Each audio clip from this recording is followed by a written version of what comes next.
ఏపీలో సిట్ బృందం దర్యాప్తు వేగంగా సాగుతోంది. ఇటీవల జరిగిన సార్వత్రిక ఎన్నికల్లో ఆ తర్వాత జరిగిన హింసాయుత ఘటనలపై కేంద్ర ఎన్నికల సంఘం సీరియస్ అయింది. దీంతో గొడవలకు కారణమైన వివిధ స్థాయిల్లోని అధికారులపై సిఈసి వేటు వేసింది. అలాగే విచారణకు ఆదేశించింది. ఈ క్రమంలో పల్నాడు జిల్లాలోని నరసరావుపేటలో సిట్ అధికారుల దర్యాప్తు కొనసాగుతోంది. గొడవలు జరిగిన ప్రాంతాలను సిట్ అధికారులు పరిశీలించి వాటికి కారణాలు, ఎవరెవరి హస్తం ఉందనే అంశాలపై క్షుణ్ణంగా దర్యాప్తు చేస్తున్నారు. రూరల్ పోలీస్ స్టేషన్లో ఏసీబీ అడిషనల్ ఎస్పీ సౌమ్యలత నేతృత్వంలో సిట్ అధికారులు దర్యాప్తు చేస్తున్నారు. అల్లర్ల సమయంలో వీడియోలను అధికారులు పరిశీలిస్తున్నట్లు తెలుస్తోంది.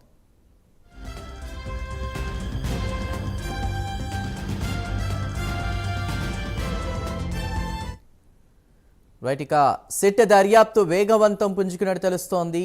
ఇదే అంశానికి సంబంధించిన మరిన్ని డీటెయిల్స్ మా ప్రతినిధి రవికృష్ణ అందిస్తారు. రవికృష్ణ, చందు, ఏదైతే ఎలక్షన్స్ తర్వాత జరిగినటువంటి హింసాత్మక ఘటనలు ఉన్నాయో దాని మీద మాత్రం కేంద్ర ఎన్నికల సంఘం చాలా సీరియస్ గా కూడా రియాక్షన్ అయినటువంటి పరిస్థితి. ఈ నేపథ్యంలోనే ఈ ఏపీకి సంబంధించినటువంటి ఈ డీజీపీని అదేవిధంగా సిఎస్ ని కూడా అక్కడికి ఢిల్లీ పిలిపించి అక్కడ జరిగినటువంటి అంశాలకు సంబంధించిన విషయాల మటుకు పూర్తి స్థాయిలో కూడా వాళ్ళతో మాట్లాడిన పరిస్థితి.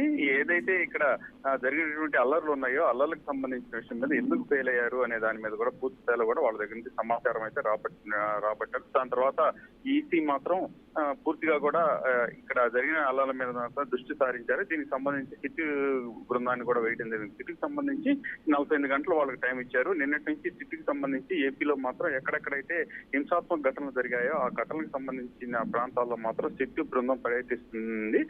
అలాగే నిన్న నుంచి కూడా ఇక్కడ నర్సాపేటకు సంబంధించి నర్సాపేటలో సౌమ్యలత ఆధ్వర్యంలో ఏసీ ఆధ్వర్యంలో అక్కడైతే మాత్రం పూర్తి స్థాయిలో కూడా జరిగిన ఘటనలకు సంబంధించి దర్యాప్తు అయితే ముమ్మరం చేశారు. అదేవిధంగా కూడా మార్చిలకు సంబంధించి మార్చిలో జరిగినటువంటి కారంపూడిలో జరిగినటువంటి ఘటన ఏదైతే ఉందో ఆ మూకదాడికి సంబంధించిన ఘటన, అదేవిధంగా కూడా విధ్వంసానికి సంబంధించిన ఘటన, దీనికి సంబంధించి పూర్తిగా కూడా అక్కడ ఈ ఎంక్వైరీ అయితే చేపట్టారు. నిన్నటి నుంచి ఎంక్వైరీ నడుస్తూ ఉంది. దీనికి సంబంధించి ప్రధానంగా కూడా పోలీస్ స్టేషన్ లో నమోదైనటువంటి కేసులు ఏ విధంగా ఉన్నాయి, ఎవరెవరు దీంట్లో దోషులుగా పేర్కొన్నారు, ఎవరు దీనికి కారణం అనే దాని మీద కూడా నిన్నైతే మాత్రం నర్సాపేట స్టేషన్ పోలీస్ స్టేషన్ కి వెళ్ళడం జరిగింది. వెళ్ళి అక్కడ సిఐని పూర్తి స్థాయిలో కూడా విచారించడం, అదేవిధంగా కూడా కేసు నమోదు చేసినటువంటి పరిస్థితి, ఎఫ్ఐఆర్ ని ఏ విధంగా నమోదు చేశారు, ఏ సెక్షన్లు బనాయించారు, ఎంతమంది దీంట్లో అక్యూజ్డ్ ఉన్నారు అనే దాని మీద కూడా పూర్తి సమాచారాన్ని రాబట్టారు. అలాగే ఎక్కడైతే విధ్వంసం జరిగిందో ఆ సమీపంలో ఉన్నటువంటి సీసీ కెమెరాల ద్వారా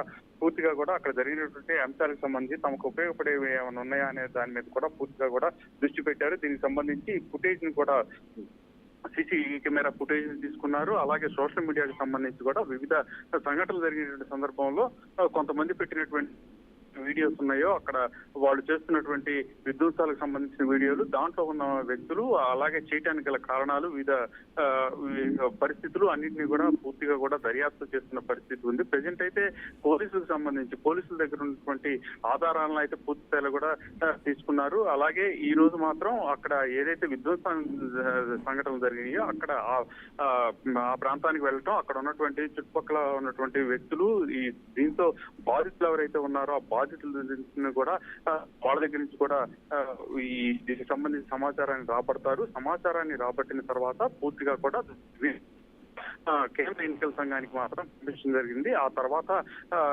కేంద్ర ఎన్నికల సంఘం దానికి సంబంధించి ఒక నిర్ణయానికి రావడం, తర్వాత ఏ అధికారులు ఆలస్యం వహించారు, దాని కారణాలేంటి, దీనికి సంబంధించి పాల్గొన్నటువంటి వాళ్ళ ఉద్దేశాలేంటి తదితర అంశాలను క్రోడీకరించిన తర్వాత చాలా మంది అధికారుల మీద వేటు పెరిగేటువంటి పరిస్థితి ఉంటుందని భావిస్తున్నారు. Chandu. Right Ravikrishna, thank you.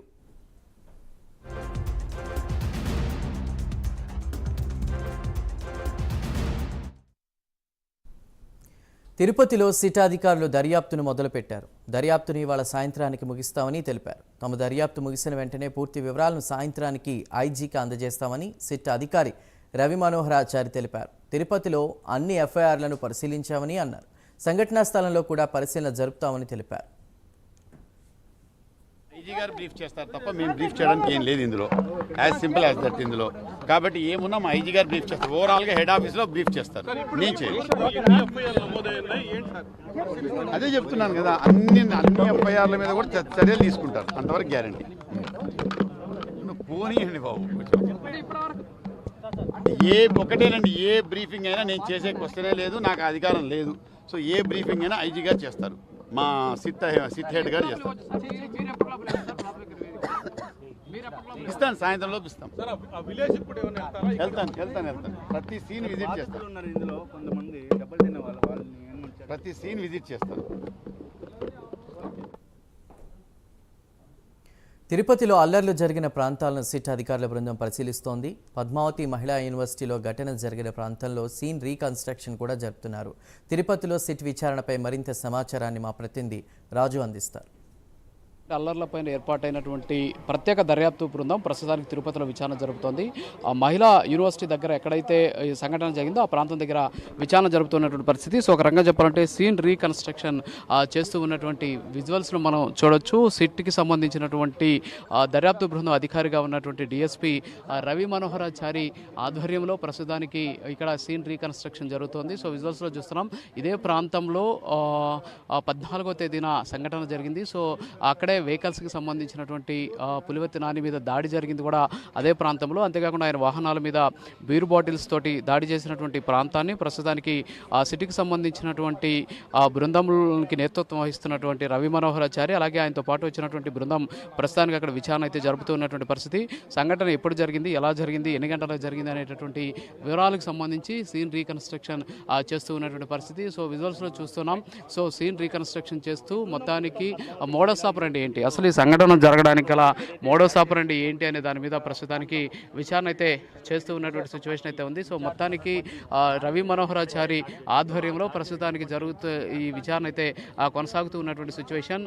ఇప్పుడు ప్రస్తుతం మనం చూస్తున్నాం, ఇది ఏదైతే తిరుపతిలో ఉన్నటువంటి మహిళా యూనివర్సిటీ, ఇక్కడే స్ట్రాంగ్ రూమ్ ఏర్పాటు చేసినటువంటి పరిస్థితి. సో స్ట్రాంగ్ రూమ్ దగ్గరే ప్రస్తుతానికి ఈ దాడి కూడా జరిగినటువంటి సిచ్యువేషన్ అయితే ఉంది. సో ఈ దాడికి సంబంధించి అసలు ఎలా జరిగింది, దాడికి సంబంధించి ఎన్ని గంటలప్పుడు జరిగింది, సో దానికి సంబంధించినటువంటి పూర్తి వివరాలను అక్కడ ఉన్నటువంటి అధికారుల్ని, పోలీసుల్ని, స్థానిక పోలీసులను అడిగి ఆయన తెలుసుకుంటూ ఉన్నటువంటి పరిస్థితి. సో సీన్ రీకన్స్ట్రక్షన్ అలాగే మోడస్ ఆపరెండి ఈ రెండింటికి సంబంధించినటువంటి అంశాల పట్ల ప్రస్తుతానికి సిట్ దర్యాప్తు చేస్తూ ఉన్నటువంటి పరిస్థితి అయితే ఉంది. ఎందుకంటే ఇప్పటికే ఎవరైతే నిందితుల మీద నమోదైనటువంటి ఎఫ్ఐఆర్లు, సెక్షన్ల మీద ఎస్వి యూనివర్సిటీ పోలీస్ స్టేషన్లో విచారణ జరిపి వాటిని పరిశీలించినటువంటి రవి మనోహరాచారి ప్రస్తుతానికి అక్కడికి వచ్చి ఏదైతే సీన్ ఘటన జరిగినటువంటి ప్రాంతంలో ప్రస్తుతానికి సీన్ రీకన్స్ట్రక్షన్ చేస్తూ ఉన్నటువంటి పరిస్థితి. మరోపక్క కేవలం ఇక్కడే కాదు, ఇంతకుముందు జరిగినటువంటి అంటే గ్రామాల్లో కూడా ఈ సంఘటన జరిగింది. సో ఆ ప్రాంతంలో కూడా ఆయన పరిశీలన జరిపేటువంటి అవకాశాలు ఉన్నాయి. సో ప్రస్తుతానికైతే సీన్కి సంబంధించినటువంటి రీకన్స్ట్రక్షన్ జరుగుతుంది. అక్కడ ఎక్కడైతే